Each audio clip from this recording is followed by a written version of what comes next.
Bonjour à tous, alors j'espère que vous êtes en forme. Bienvenue sur la chaîne Sam Agriculteur Indépendant. Alors Sam c'est moi et ce matin on va parler de reprise des parcelles au printemps, de travail du sol, de machinisme, de mode de terre, enfin bref tout un programme. Alors si vous êtes ok, c'est parti.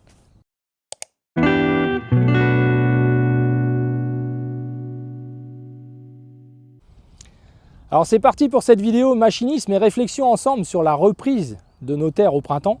Faut-il les travailler? Faut-il semer en direct? Si on les travaille, comment faut-il faire? Quelle réflexion il faut avoir? Donc elle se fait écho à tout ce que l'on dit sur cette chaîne depuis plus d'1 an et demi maintenant. Vous allez voir beaucoup de similitudes avec ce que l'on fait à l'automne ou ce que l'on fait pour les couverts végétaux. C'est-à-dire limiter au maximum le passage des outils, qu'ils aient tous des objectifs utiles pour le futur, pour la culture, pour le sol. Essayer de respecter la verticalité des sols au maximum, limiter la terre fine le plus que l'on peut et surtout conserver, voire améliorer le potentiel de nos cultures. C'est-à-dire que l'objectif sol est important, mais il n'est rien si derrière on ne continue pas d'avoir un niveau de production, pour nous en tout cas c'est notre objectif, qui reste à la hauteur, voire qui s'améliore. Donc je démarre cette vidéo dans une parcelle qui a été labourée d'hiver. Alors justement pour faire tout de suite écho à quelques commentaires qu'il y a pu y avoir, il n'y a pas de jugement sur les parcelles que je vous présente. Dans les vidéos battantes, c'était le cas. On a montré 3 parcelles. C'est des illustrations. Je me sers de ce que j'ai autour de moi. Là, c'est une parcelle qui est labourée. Et nous, on est juste de l'autre côté. Donc, c'est juste montrer 2 façons de faire différentes. Il n'y en a pas une meilleure que l'autre. En tout cas, ce n'est pas l'objectif de cette vidéo. C'est que chacun puisse trouver qu'est-ce qu'il pourrait faire pour améliorer les choses. L'objectif de la chaîne, il est juste là. Si chacun a son niveau. On peut aller plus loin. On peut faire du semi-direct, sous couvert, machin, vivant, etc. On peut faire des belles vidéos. Nous, on veut conserver des niveaux de potentiel et de sol et de production. Pour ce qui est des sols, je pense vous avoir démontré dans plusieurs vidéos que nous avons des sols vivants. C'est jamais gagné. C'est quelque chose qu'on remet en cause chaque année, qu'on peut très vite avoir des soucis dans un sens ou dans l'autre. C'est un combat qui déclenche l'humilité et j'aimerais vraiment communiquer ça au maximum de personnes. C'est jamais acquis, c'est pas parce qu'on a telle technique qu'on améliore le sol, c'est pas parce que ce monsieur laboure par exemple qu'il a un sol qui est pas vivant, c'est pas vrai. Par contre il freine son développement, il a de la battance, il a des choses qui se produisent où il perd son capital sol, je n'y reviens pas. Donc on va voir qu'avec des choses simples, et c'est la transition qu'on aimerait proposer à tout le monde, si chacun à son niveau justement ne faisait pas ça, c'est-à-dire pas de labour d'hiver, pas de sol exposé tout l'hiver. Et on va dans la parcelle qui est juste en face, on fait que de traverser une petite route. Et on est dans la parcelle, nous correspondant, où il y avait donc un couvert végétal qui a été implanté fin août, début septembre, du fait des conditions assez compliquées, vous vous rappelez de l'année dernière. Donc on ne fait pas de couvert tout de suite derrière la moissonneuse batteuse, ce n'est pas notre objectif. Pour les raisons qu'on a évoquées, et je vous mettrai les liens dans la description de cette vidéo, que je vous invite à lire, que trop souvent vous passez à côté. Et puis donc ici, on a les mêmes types de terre. La moitié du champ est assez caillouteux, sans excès, on n'est pas comme sur l'autre site. Et l'autre partie, limon assez argileux, avec des taux d'argile entre 25 et 30% d'argile. On voit ici la structure que vous connaissez. On a déjà fait plusieurs vidéos dans ce sol, dans cette parcelle-là. Et là, on fait une reprise avant justement un week-end où de la pluie est annoncée, à la fois pour avancer au niveau de notre planning. Je suis tout seul, j'ai une 60aine d'hectares à semer entre tournesol et maïs. Donc hier, j'étais dans des terres à 35% d'argile. Et ici, on est dans ce type de terre-là. Alors déjà, ce qu'on peut voir, c'est qu'on fait un travail finalement en un seul passage de reprise de couvert. On a eu 160 mm, ça fait que 3 jours qu'il ne pleut pas. On y rentre très facilement, ça ne colle pas aux roues, on pourra regarder tout à l'heure. Et on a des mottes, ce qu'on appelle nous vivantes, c'est-à-dire que si vous les regardez, vous voyez, elles ne sont pas géométriques. Et là, dans 1 heure ou 2, quand ça va fleurir, parce que c'est assez lent à fleurir, on voit que ça avait besoin de ressortir, d'être réaéré, réoxygéné, à la fois pour dire au sol, mon ami, il faut que tu repartes au boulot cette fois. C'est pour ça qu'il faut le faire assez près du semis. Et on sait que même s'il pleut sur cette parcelle-là, c'est ce qui va se passer a priori, on va pouvoir y revenir très facilement. Pourquoi ? Parce que le secret de tout ce que l'on vous dit, c'est notamment de conserver les fameux points durs, conserver de la portance. Donc là, on utilise un outil à dents, donc qui respecte la verticalité du sol, ça c'est le point primordial, respecter l'architecture naturelle d'un sol, qui est, lorsqu'il fonctionne bien, est vertical. Tous ces animaux-là qui viennent en surface, ils font un travail vertical. Et nous, on pourrait être tenté de faire un travail horizontal. Donc là, ce n'est pas l'objectif. Et en fait, on va garder des points durs. Si on regarde, là, les dents ne travaillent que tous les 27 cm. Avec une pointe droite, donc on n'a pas mis la chaussette que vous connaissez, puisqu'on n'est pas en réparation là. Là, on travaille 10-12 cm. Évidemment, on a des zones où ça va être travaillé avec la profondeur, et des zones où là, ça n'est pas travaillé.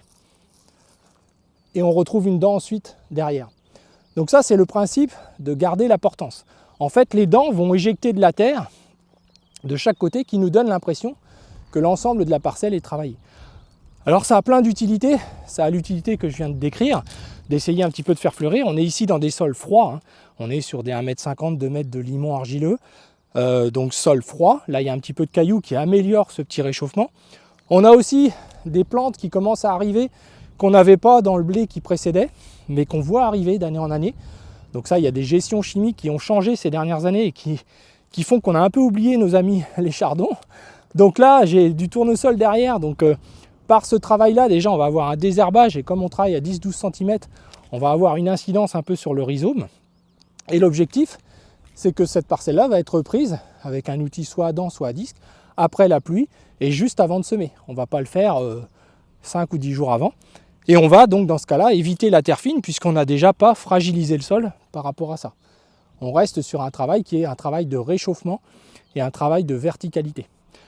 Donc je ferai une vidéo à l'autre bout dans la partie plus argileuse pour vous montrer. Alors on ressort un tout petit peu plus de mottes que si on le faisait avec la chaussette. Par contre, comme je le dis, ce sont des mottes arrondies, hein, qui justement très facilement vont se déliter parce qu'elles ont de la porosité à l'intérieur. C'est toujours la même chose, cet équilibre entre l'air et l'eau, hein, qui fait. Là on sent que c'est des sols d'hiver.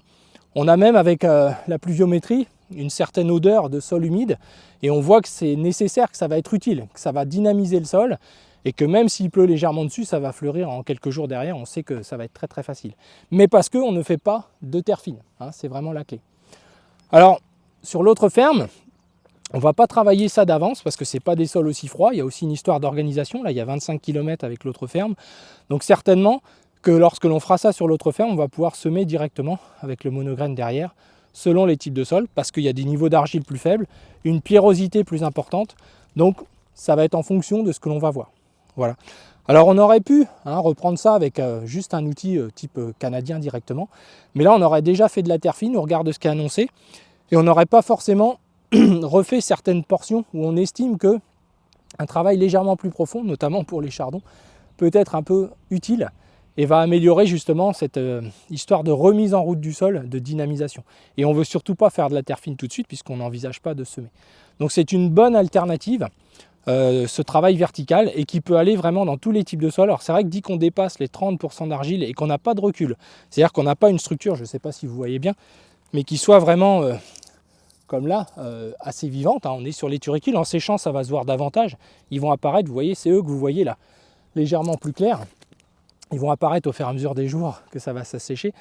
Et c'est vrai qu'indirectement, c'est ce qui permet justement ce ressuyage rapide. Et c'est vraiment l'intérêt d'avoir le sol vivant. On n'a plus besoin de réparer, on n'a plus besoin ou très peu besoin d'utiliser la chaussette. Et de toute façon, pour nous, on ne fait pas de réparation au printemps, puisque le risque quand même qu'on a aujourd'hui, c'est la baisse de la pluviométrie. Hein, c'est normalement ce qui va se produire. Et donc, on n'a pas intérêt à assécher un profil, ça n'a pas d'intérêt du tout au printemps, surtout s'il n'y a pas le relais biologique qui est quand même plus faible au printemps. À cette période de l'année, on a moins une présence active des vers anéciques, etc. Ce n'est pas leur période d'intervention, au contraire, ils vont commencer à redescendre tranquillement dans le sous-sol. Ça n'est que la présence de résidus qui a un intérêt. Alors c'est vrai que de détruire un petit peu plus tôt ces couverts végétaux, comme on l'a fait, j'avais une parcelle hier, mais il n'y avait pas assez de lumière pour vous faire une belle vidéo. Mais j'avais laissé une partie non détruite au glyphosate que j'ai détruit il y a 15 jours car ça s'est ressali. J'avais pas voulu traiter toute la parcelle en me disant si je peux éviter de mettre du glyphosate partout, on essaye toujours de mettre le minimum qu'on peut de produits phytosanitaires. Et finalement ça a repoussé, un repousse de graminées, etc. En colza, il y avait des colzas aussi qui sont mis à pousser. Et bien c'est vrai que dans cette partie-là, c'était plus moteux, la terre était plus altérée. Donc l'intérêt de détruire légèrement avant, alors quand je dis détruire, c'est ou broyage, ou des herbages chimiques, on l'a déjà vu, c'est justement que la vie du sol va se charger déjà d'assimiler tout ça et d'être prête au moment du semis pour ne pas avoir en plus à décomposer les résidus du précédent. Et ça paraît anodin, mais ça a des conséquences souvent importantes sur la suite des événements, l'installation des cultures, etc.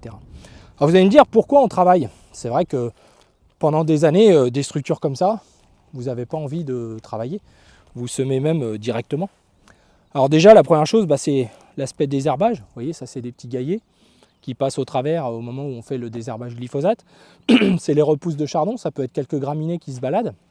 Donc il y a quand même l'intérêt un petit peu du désherbage. Le deuxième intérêt qu'on y voit, si on respecte la verticalité, c'est aussi le côté nutritionnel. Il y a un aspect quand même minéralisation plus importante.